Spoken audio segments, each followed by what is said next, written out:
Hi, I'm Sophia from QRCodeKIT.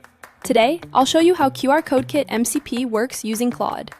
You can also use it with other MCP-compatible tools, like ChatGPT, Cursor, VS Code, Windsurf, and more. QRCodeKIT MCP connects your QRCodeKIT account with your AI assistant. To use it, you first need to connect QRCodeKIT as one of the apps or tools inside your AI chat. This setup may look slightly different depending on the assistant you use. In most cases, you will find it in the section where you connect apps, tools, or custom integrations. So instead of jumping between tools, you can create and manage QR codes simply by asking. For example, you can create a QR code for a website, a pre-filled email, a WhatsApp chat, an app download, or even a simple landing page.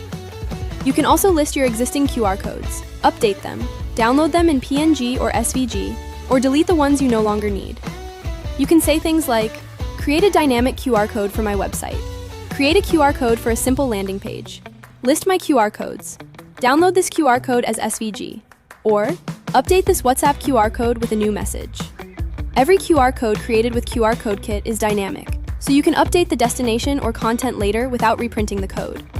It's a simple way to bring QR code creation into your AI workflow. Try QRCodeKIT MCP and start creating dynamic QR codes with your AI assistant. With QRCodeKIT, bring any QR code idea to life.